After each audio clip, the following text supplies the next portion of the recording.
the Homestead Studios in Santa Clarita, California, this is a Headache Soul production. Welcome to Just the Tip-Sters, America's favorite true crime podcast. I'm your host, Melissa Morgan. With me today is my handsome and talented co-host, Joshua Great Odin's Raven Bevan. Great Odin's Raven. Yeah. Okay. Yeah. Is this because I keep crows? You have started a friendship with your little whatevers. Yeah. Yeah, you feed them and give them shiny shit or whatever. No, they're supposed to give me shiny shit. Give you shiny shit. But they haven't yet. Oh. But maybe they don't like your food choice. It's possible they don't like me very much, and it's also possible, like, the one guy, he's a big dude. Mm-hmm. Like, I kind of feel like he's just not into shiny things. He's just into, showing up, bruiser things. Like, yeah. And you're training, what is it, Nathan? You're training? No, Isaiah and I are it was all Isaiah's idea. He saw a bunch of YouTube shorts on how to make crow friends, and so we started doing it. Is he just not into humans right now, or no, he's very into humans. Okay. Cats and dogs and crows. Crows now. Sorry, ravens. Yeah, ravens. Great Odin's Raven. Yeah. So I had only heard Great Odin's Raven in the movie Anchorman. Is that an expression beyond Anchorman? I guess it's now an expression of surprise. Sure. And we'll get to what that means in a moment, because that's the second part of the episode. Oh, okay. But the first part of the episode is that it's like a combination of the Hamilton County Coroner, Cincinnati Police, and the Ohio Bureau of Criminal Investigation. Oh, and the Ohio Attorney General. They're asking for help in finding out the identity of a Jane Doe that was found in North Avondale in 2018. It's the last day of May in 2018. She was found sort of shallowly buried under mulch near a playground, on the edge of the playground. And they do not suspect foul play or homicide. And here's just a few reasons why. She was found pretty quickly, within a couple days. So there was some decomp, but, they still had a lot to work with. Okay. She was wrapped in a cloth, and there was a rose placed on her chest, and her hands were folded over her like a burial. It's okay. There was cocaine and methamphetamine in her system, so they believe what it was an overdose. There was no indication of a homicide or any sort of violence. Okay. It's interesting because obviously someone loved her. Right. Enough to do, this sort of sweet thing, even though what they should have done is call the coroner or call the police, but perhaps they were afraid they would get in trouble. Right. Yeah. Which is heartbreaking. Yeah. But somebody obviously loved her. There's not a lot of identifying markers, and I will tell you that getting to know Dr. Falsetti, medical examiner, he's a forensic anthropologist, and his wife, who is a forensic artist. They, like a power couple, they have schooled me that it's, can be extremely difficult to recreate someone's, facial features after death. Sure. And I get that. Most people who are deceased never look the same again. They never look like, that's why sometimes when forensic artists, that's why I just have such a fangirl crush on Carl Koppelman. And I think it's not even, it is that he's really fucking good. He brings things out in people that have been out in the elements for a long time. I'm sure he's made some missteps because it's a difficult profession, but I haven't seen many. He makes people look like they looked in life. Wow. And more importantly, he does the most amazing backgrounds. It's like he is a true artist in every sense of the word, not just a detail-oriented forensic artist, but an artist. He sometimes takes a background of where they were found or where they were last seen, like, blue skies or mountains. Okay. And it's subtle, it's almost in 3D. It's behind them. All right. And they're, in the forefront. But the details he pulls out, I can say this and you can think I'm crazy and I do not care.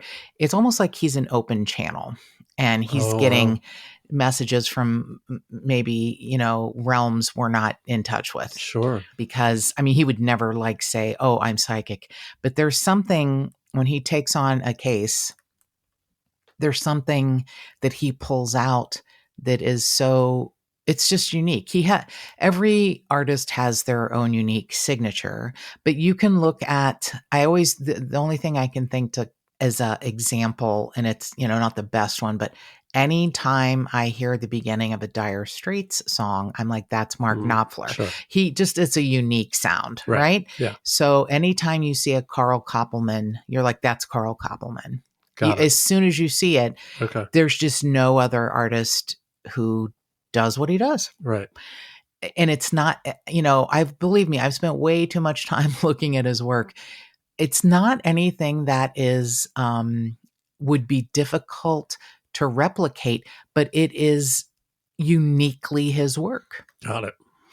And I can't explain it, but the person you're looking at becomes real and in 3D, and you have a much better chance of, if someone was witness to anything involving them in their life, you have a much better chance of someone identifying them. Wow. So what this Ohio County Coroner has done, and she sounds like a remarkable human being, Dr. Lakshmi Sammarco, it's a new digital forensic facial reconstruction of this Jane Doe. It's odd that someone was found so recently and there's nothing on her, There's so many breadcrumbs now, digital, DNA, genetic genealogy.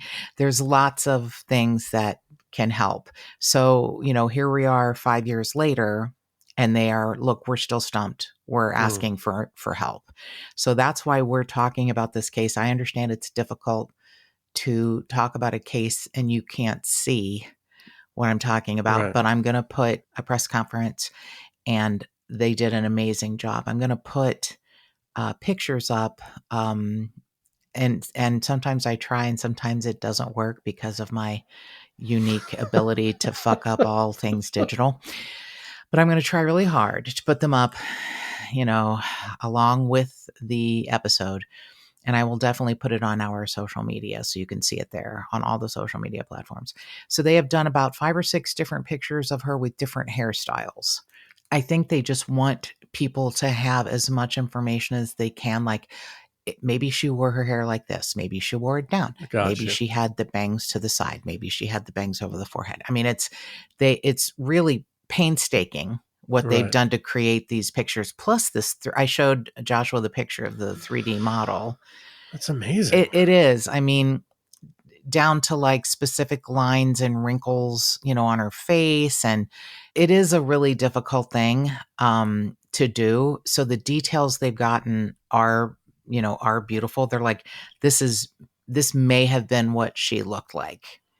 They also, as with people who have probably done a lot of, drugs, she was missing some teeth, which makes the face look sunken. Right. We discussed that before. That's how we got to meet Dr. Falsetti and his wife, Katiana, because she had done an artist rendering of someone Jane Doe that had been unidentified for like 30 years. And the first drawing and Dr. Falsetti and his wife did not shame me, but it was like, it's very difficult to do. And you made good points. If someone is missing teeth, they can look older. Right. The original estimation was this woman was like 50 to 60, and she turned out to be like 34. Oh, geez. She'd had a very hard life. She was very thin. That's why I don't know how many times during my lifetime women, I guess, trying to be supportive of me being fat, were like, you know what? It plumps out wrinkles. You don't want to get too skinny. And I'm like, I don't really care. I don't care about wrinkles. I would much rather not be fat. But they were like, don't lose too much weight. And I'm like, it's not going to happen. That's okay. I'll be fine. All right. Or if I turn into a giant wrinkly bag, I'll be okay with that too.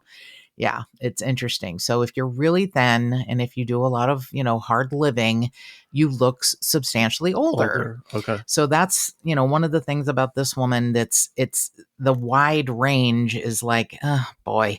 So they're like anywhere from 30 to 60. Here's the part I don't get, and I bet Dr. Falsetti could school me on this. 5'3" to 5'10". Wait, with a skeleton, you don't 5'3" to 5'10". You have that big of a range of height? I don't understand. I don't know if they just want more people to be like, well, maybe she, eyewitness testimony is the least reliable source. Uh-huh. You can swear the brain does fascinating things. You can swear somebody has blue eyes and they're brown eyes. You can swear somebody's 6 feet tall and they're, 5'10". So they give you a wide variety. Yeah. I'm pretty good. I kind of, since I was a kid, I always wanted to be a witness to something. I've never witnessed anything fascinating, but I'm pretty good at averaging height, occasionally weight, but I notice things. I notice things like eye color, hair color, facial hair. I do notice those things, but not everyone does. That's why I love things like hypnosis, because sometimes your brain is such a fascinating sponge. It picks up something that you're not aware of, and you remember. So, yeah, I mean, she could be 5'3" to 5'10". That feels like 80% of women ever. Like, yes, that's very true. That's very true. And she looks from the reconstruction kind of thin. Okay. I mean, and when you hear, so she was found wearing a gray tank top, size small, gray sweatpants or pajama bottoms, size small.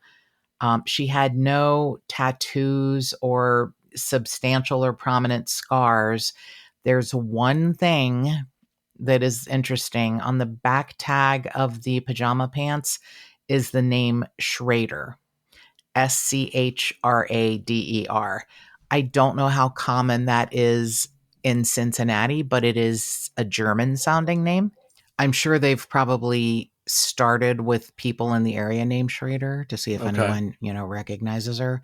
I was wondering if, like, because the clothing is small, I was wondering if it was like, I don't know if you do this with your sons, Joshua, but like write their name on their clothes if they take like their gym clothes or their football clothes. Oh, yeah. Yeah. Just to make sure shit doesn't get mixed up with somebody else.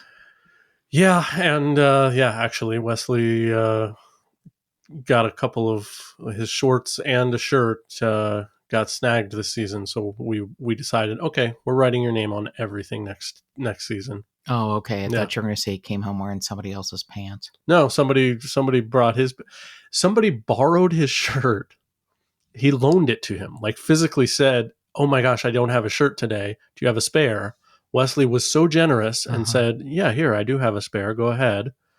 And now he won't give it back because he doesn't believe that it was his. Like, oh man, this is this is a child with like cognitive memory issues, or he just like, I like this shirt, I'm keeping it. He's like, no, I'm not giving it back. Or did he say like, oh, I already gave it back to you, buddy, or something like that? No. He says, no, this can't be yours.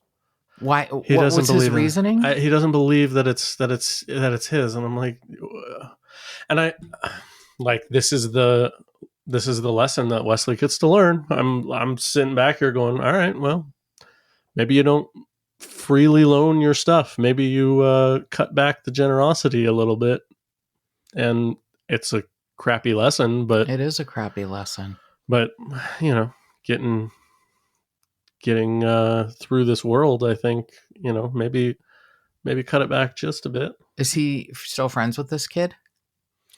I don't know that he was friends. She's teammates with him. Acquaintances or something. Yeah. I get it. Yeah. Like, yeah, you don't want to be that person that is suspicious of everyone, but I guess if I loaned somebody something, I would take a picture of them wearing it with me in it, pointing mine. Mine, yeah. I mean, I mean, that's shitty. Yeah. I'm sorry that happened. Yeah. Look, I'm, a senior citizen, and I'm like holding on to a girl in elementary school who stole my Paula the polar bear. Paula the fucking bitch. Yeah. And she had a string you pulled and she spoke. Oh. And she wore a dress. That's She was my favorite. That sounds amazing. I would be mad at it too. My grandfather got it for me, and she stole it. So yeah, I'm still holding a grudge. So yeah, you point her out to me the next time we see her. If I find her, yeah, she's old now. We can probably both like outrun her. I mean, she's my age or older, and we was in elementary school, so I have no problem kneecapping her. Sure, with a lead pipe for Paula. I even tried to find. I'm so weird. I tried to find Paula, not mine, but you know how they get a new sure, like yeah, eBay or something, sure. Yeah, it was really, it was heartbreaking. I'm so sorry that happened to Wesley. I was just wondering if this woman wrote like her kids' names in the back of the pants. That would be why you would do that, Or she got him at the thrift shop, but and it was still. I was going to say, or name. She spent time maybe in a women's shelter, or donated somehow. Yeah, yeah, or wrote her name in it so no one else took it. Yeah. Yeah, I'm just, maybe they ran down the whole Schrader connection, but I thought that was a pretty good one. Yeah. Yeah. No, but that makes sense that if they were hand-me-down clothes of some kind, then Schrader is just the name of the person who had it before. Or sharing clothes with, sure. Like we found out with Whitney Copley sharing clothes with her sister. Right. I just wondered if, the Jane Doe shared clothes with someone or borrowed clothes from someone who'd recognize them.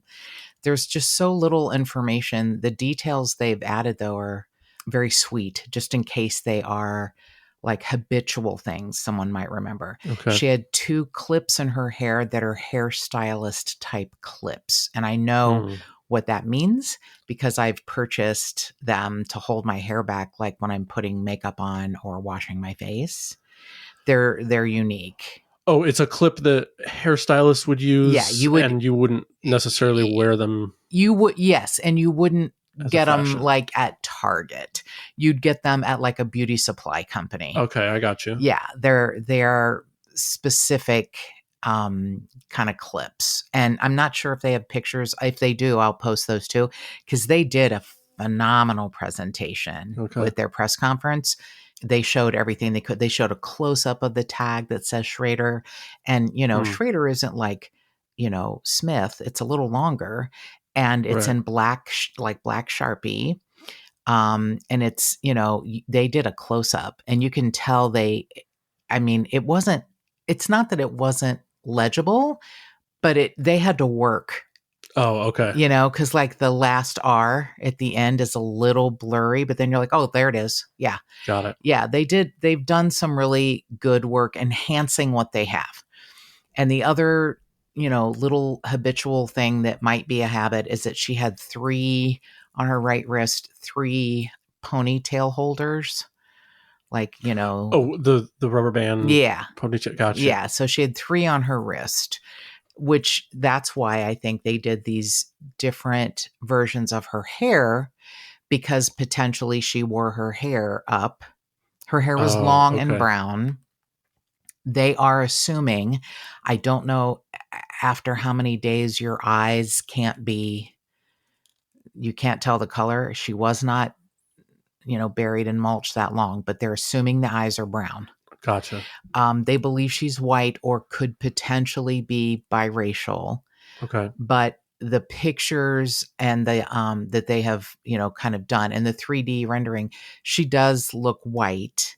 But there's like a drawing from the side, and the bone structure does look like, I would have said, Native American. Oh, okay. So when they say biracial.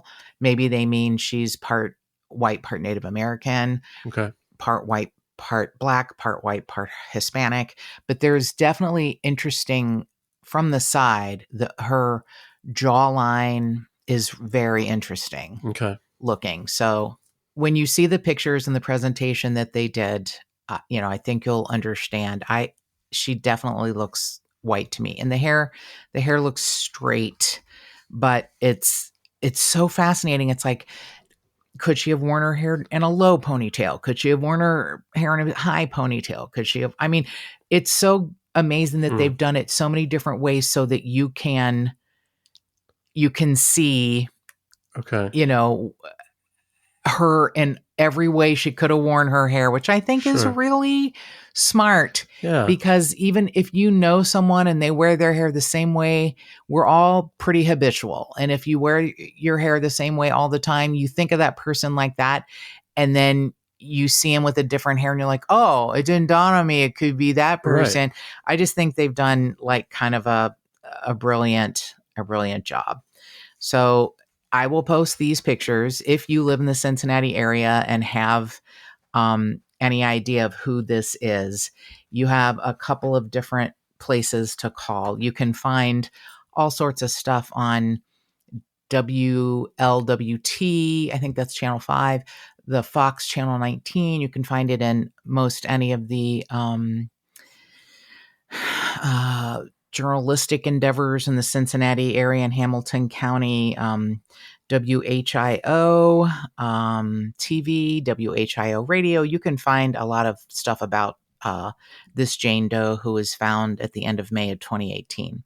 So if you have any information on this Jane Doe, please contact the BCI at 740-845-2406 or the Hamilton County Coroner's Office at 513-946-8739. I will give those numbers out at the end again, and I will give you our number too, so you can call us just in case. And the second part of this episode is where Joshua's expertise is going to come in. So why I called him great Odin's Raven.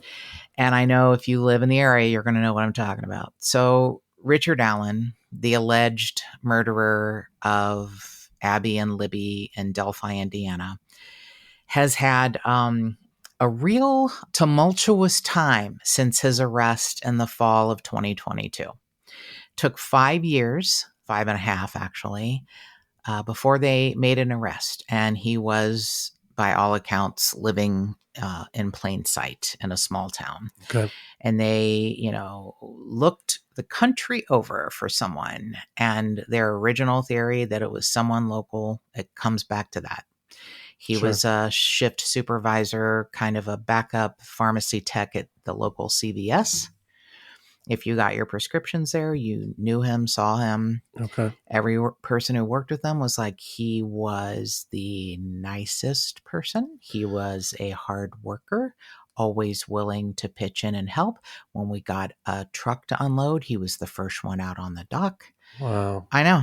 Okay. And potentially murdered in very, very terrible ways 2 young girls. And then, as we're finding out, posed their bodies. Yeah. In odd ways. So the theory that his previous court-appointed attorneys came up with was that it wasn't him, that there is a large group of white supremacist Odinists. Okay. Who live in the area. All right. And follow the religious order of those who worship Odin. Got you. All right. It could happen, and it could be bullshit, and it is their job to deflect from their client or show. They don't have to prove he didn't do it. They just have to put doubt in the jury's mind. Yes, right, because it's the It's a prosecutor's job to It's their burden of proof. Yeah. beyond a reasonable doubt. Right. So all they have to do is put a reasonable doubt. Right. Okay. So this is problematic for many, many, many, many, many, many reasons. There are many other podcasts who cover this case ad nauseum. Some of them do a great job and are ethical. Incognito Society is one. Some of them do a not great job and are terribly not ethical. And I won't name their names, but I bet if you know anything about this case, you know who they are.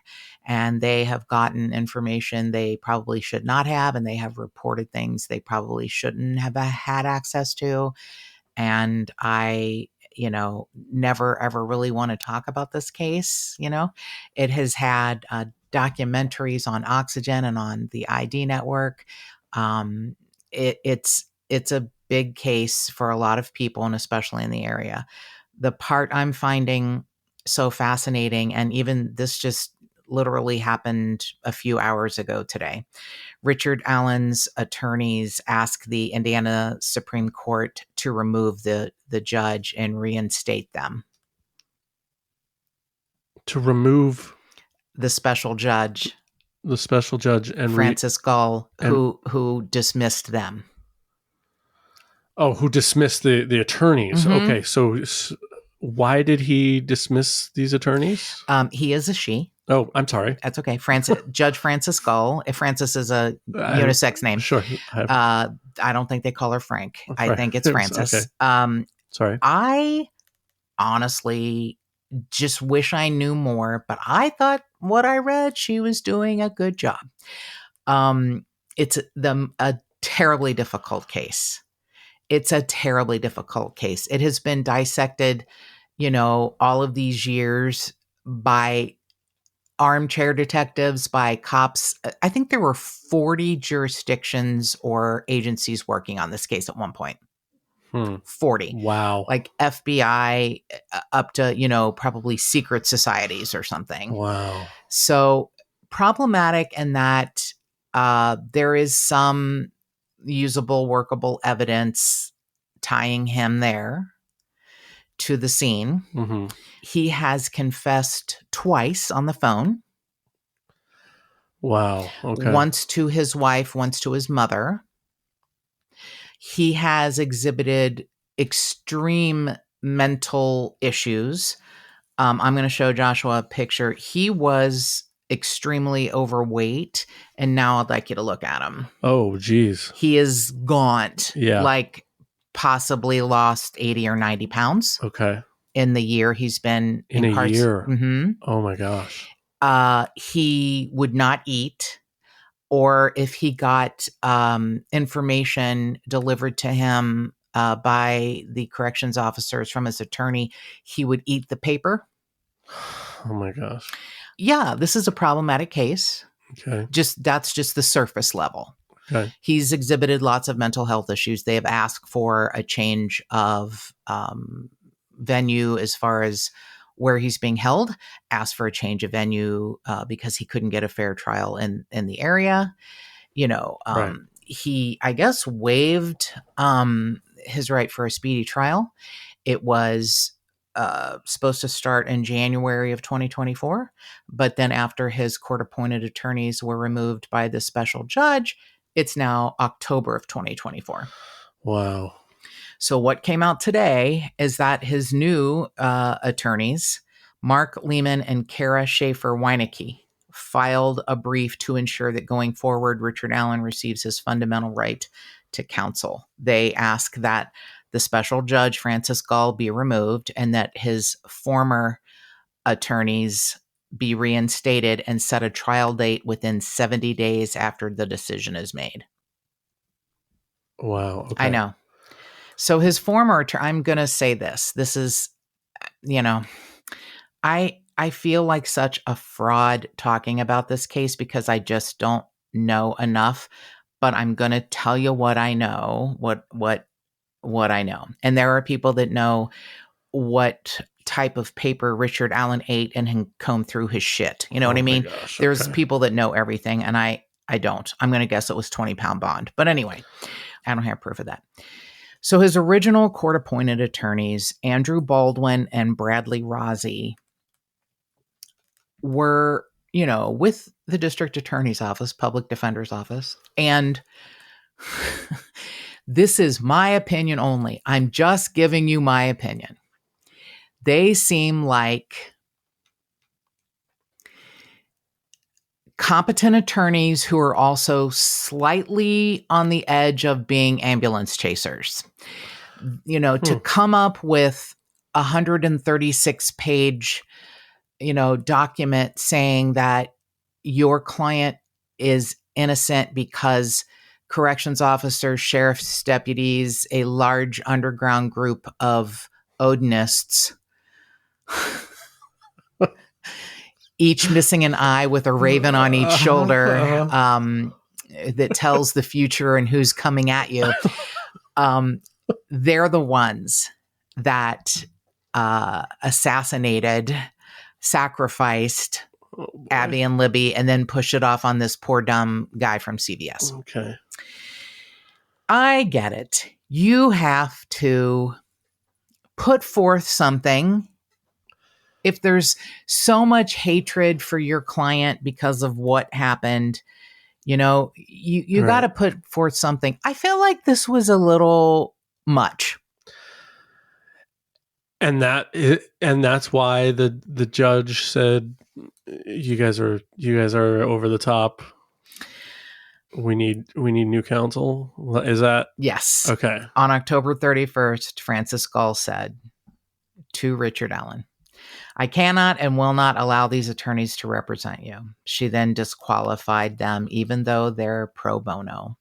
She said they have engaged in gross negligence, and that is the court's opinion. I'm sorry this has happened, Mr. Allen. Huh. Okay. Yeah. So I'm going to say this also. I do get, I'm still stinging from a review from a couple years ago where somebody said I had given you a 5-star review and now I'm, lowering it to 1 star because you talk shit about other podcast hosts. And I'm like, do I? I mostly say, hey, this is a really good one. Listen to this. There is a podcast that is run by 2 intelligent people who know better. And part of the negligence the judge is talking about is they let out, there's a leak in the DA's office and a piece or more of information got out and these podcasters ran with it. Oh, no. Okay. Anything that could potentially compromise his case, and it is already right a mess. Yeah. And what's going to happen if he is found guilty? It will immediately go to an appeal and it will say ineffectual counsel. So whoever represents him, I do have immense pity for them, but that's what you sign up for. That's when you sign up for that, you may not want to see that come across your desk, and you may have the ability to say, I can't do it. Your boss may say, tough shit, do it anyway. I don't know how it works. I don't know either. Yeah. But, some people would probably take it as I'm going to do the best I can, and this is going to maybe make me a name. Yeah. Okay. I feel like that the first 2 attorneys, that was sort of what they... Sure. Yeah. I think that when you put forth 136-page document saying that there's a huge underground conspiracy to make your client the scapegoat and that many people in law enforcement are Odinists, and first of all, I don't even want to talk about, but that these 2 girls would be sacrifices, to the ravens so they could have like food. That was what they got. That's the... Yeah. Okay. I don't know much about... Oh, yes, you do. Odinists. I don't... I didn't... The only thing I know about Odin is that he's Thor's dad in the Avengers movies. I mean, that's basically where my knowledge of the thing stops. Odinists regularly make human sacrifices for the food of Odin's ravens? Yeah, they sacrifice. I mean, I don't know that they do this now. This is like old Norse legend. Okay. That he plucked out his eye so he could see life as it really is or something. And then he Okay. has these two ravens on his shoulders, Hunin and Mugen or something. And Okay. one sees, who's coming at you, or, like warns you of your enemies coming or something. Okay. One sees, I don't want to say into the future, but then one sees the present as it is or something. All right. So yeah, I guess they get hungry, bitch got to Sure. eat. So he sacrifices people and it's like, there you go, eat up. For a human, okay. I don't know. Do they eat humans? I mean, my crows eat anything. Right. So I I can would tell imagine. you, these bitches like French fries a lot because I have seen people discard bags on the street and they're like, step out of the way because I am enjoying this fucking French fry. Yeah. So, yeah. I guess they're big potato eaters. And I think we're going to get letters talking about how a crow and a raven are different. Mm-hmm. Yeah. All right, whatever. They're both black with feathers, so fuck off. Yeah. So yeah, fuck off. Now they're a blackbird. Great. A third one. Just add a third one in there, Joshua. All right. So I found, when I read the 136-page brief, I found it interesting in a fictional sense. I was like, well, you know what? They're fucking creative to try and do this. Yeah. I don't know that anyone's going to believe it. I do know that 2 or 3 sheriff's deputies submitted affidavits saying the thing that got out that was accidentally or on purposely released named names. Oh, there was actual of people in the law enforcement world. That was the leak that should have been redacted That's from the one. public. There's a couple. And these officers, submitted affidavits under oath. I don't worship Odin and I don't sacrifice humans and take my job seriously. And are there Odinists? Probably. Do they, are they responsible for a wide swath of young girl killings across the Midwest? Probably not. Yeah. I don't know. I honestly don't even know if the way these girls were posed, if it means anything.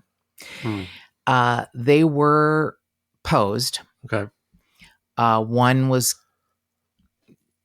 unclothed. Okay. There is actually no proof that either was sexually assaulted.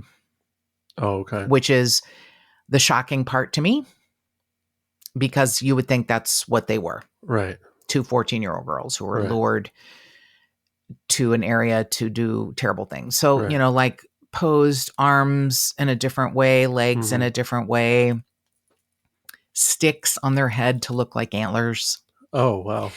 Right.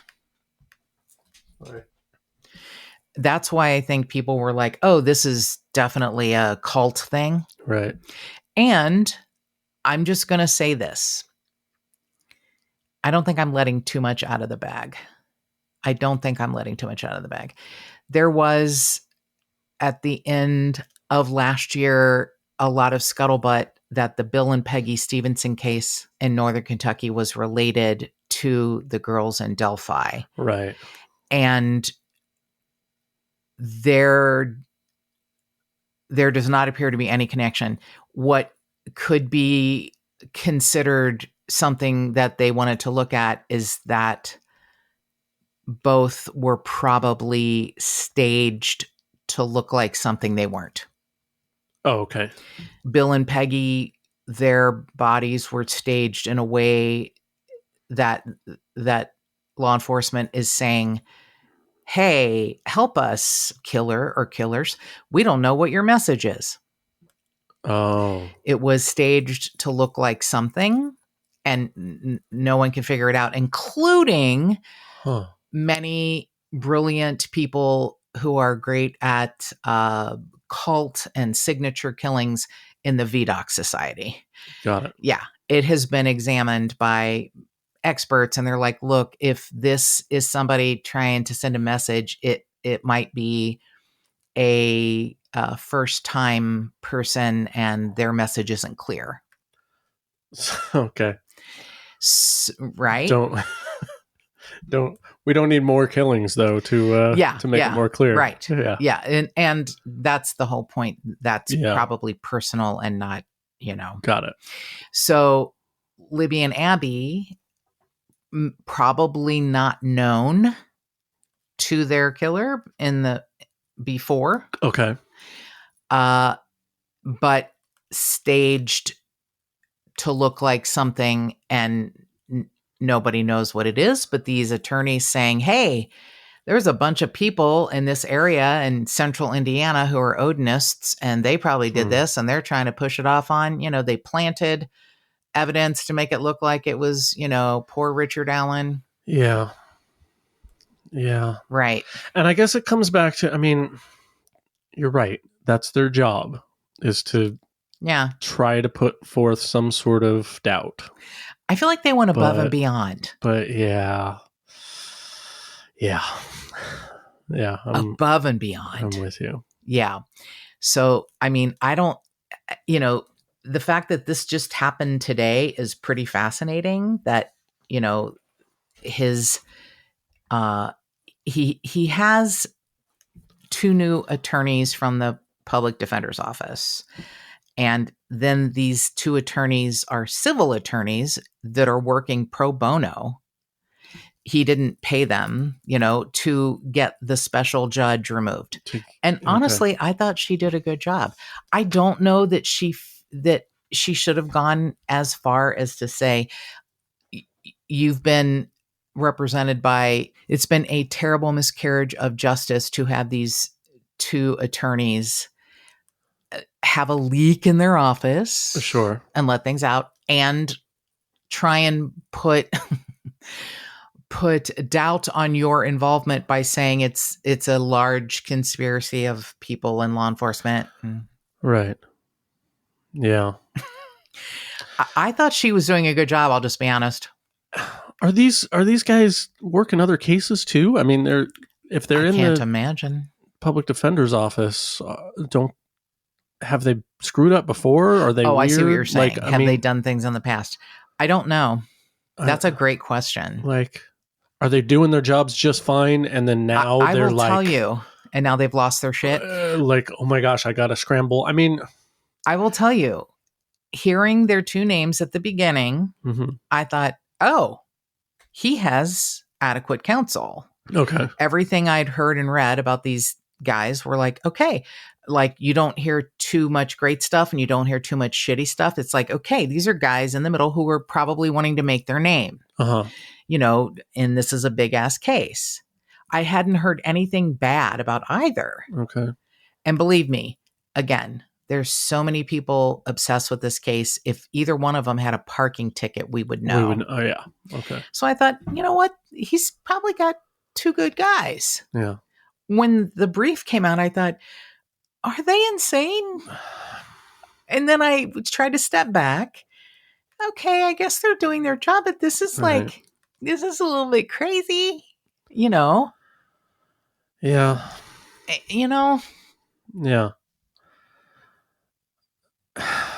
And look, attorneys, especially defense attorneys, are known for histrionics.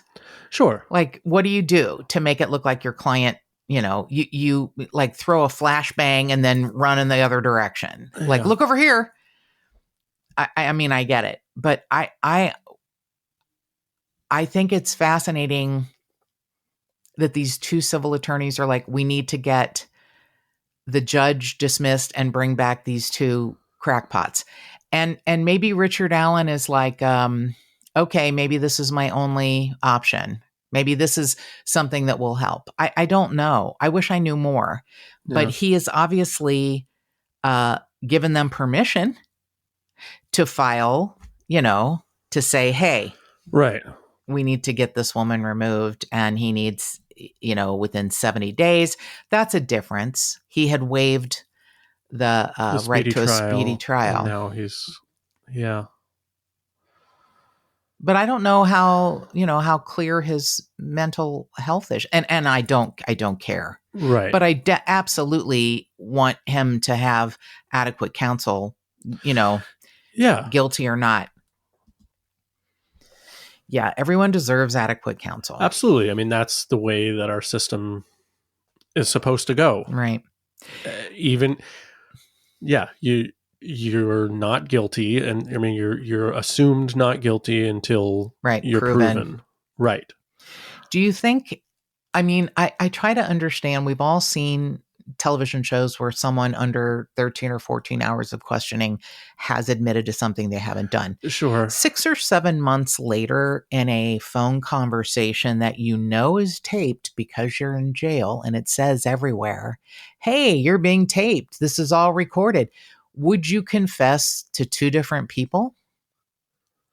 Would I? No, it's the general you. I mean, not you. You would never. No, you would deny. No, you're Bill Clinton. But I did not have sex with that. Eating ain't cheating. You are absolutely. You would never confess. But I mean, if you were Richard Allen. But you're also talking about his mental health has deteriorated. So. So I don't know that. I don't know that he's in the place anymore. And right. Oh, and this was like 6 months ago. This was like April and May of this year, and he'd been incarcerated for 5 or 6 months. Sure. And he confesses to his wife, who hangs up on him, and then confesses to his mother. Okay, now I'm wondering though. Confesses in.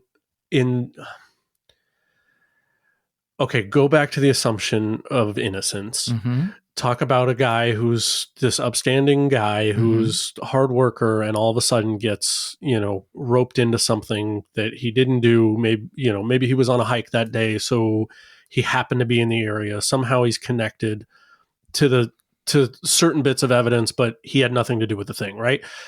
And he goes to jail. He's in there something snaps, obviously. Right. And he misses his wife. His wife, stood by him the whole time until.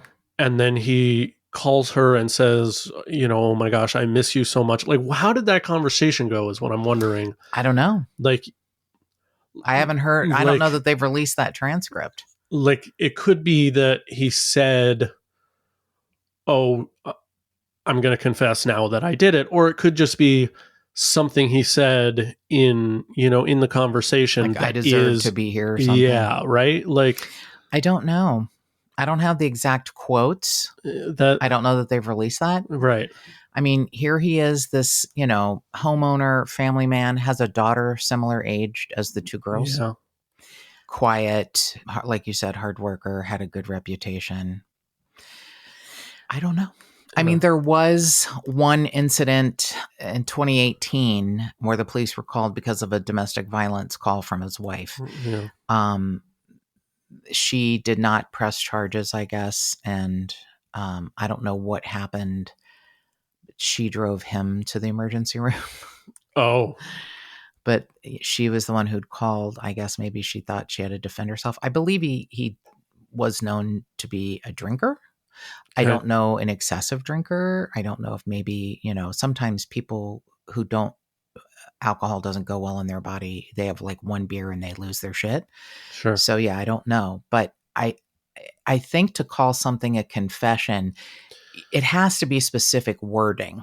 Because when they like wire someone up, it can't be like, well, suppose this or what if this. It has to be specific. Right. So the fact that he quote unquote confessed to 2 different people in phone calls, it feels like it wasn't a nebulous conversation. Okay. I mean, again, I could be wrong. Right.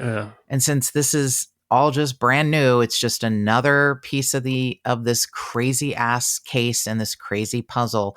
I do feel like we've spent a lot, not we, me and you, but the collective unconscious or conscious has spent a lot of time dissecting the Odin claims. And that could have been just something that his attorneys threw out to distract. Yeah. And it did. Yeah. It did. I mean, but it's not their job to solve it. It's their job to say, here's another thing that it could have been. Yeah. Yeah. And they sure did that. Right. They did that in spades. Yeah. They did that in ravens.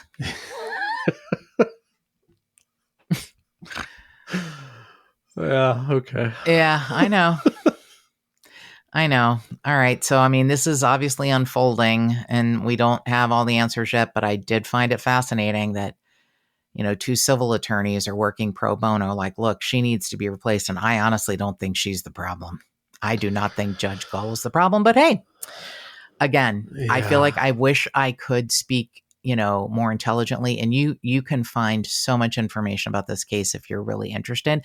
I'm just going to ask that you choose wisely because you'll find out quickly things that are not considered ethical. Sure. Again, there is a YouTube podcast run by the beautiful Elizabeth called Incognito Society, and she covers all cases Indiana, and she is one person I trust. I would trust her with my life. Oh, wow. Yeah, she is literally one of the most ethical human beings I've ever met. I mean, we've talked, you know, off the air. Right. And she is just salt of the earth and wants everyone to have a fair trial and also wants shitbags to be brought to justice. So there, again, you can find a lot of information about this case. I wish I were more informed, but I don't want to be. Okay. Fair. You know? Yeah. All right. So going back to the Hamilton County Jane Doe, I just want to say one more time, if any of those things struck a bell with you, struck a nerve, reminded you of anyone, if you could please call the BCI, the Bureau of Criminal Investigation in Ohio at 740-845-2406, the Hamilton County Coroner's Office at 513-946-8739.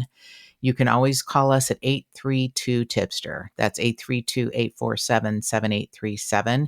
You can email us at jttipsters@gmail.com. You can find us on any of the social media platforms, just the Tipsters Facebook page, at JT Tipsters on Instagram, at JT Tipsters Pod on Twitter, and I will post the pictures and the artist rendering of the Jane Doe so you can see that, and I will try to put it in with the actual episode, and sometimes it works and sometimes it doesn't. It probably also depends on what platform you're listening on. And if you feel up to it and this podcast resonates with you, if you could give us a rating or review on Apple Podcasts or wherever you stream your pods, we would be grateful, very grateful for your help. And more cowbell.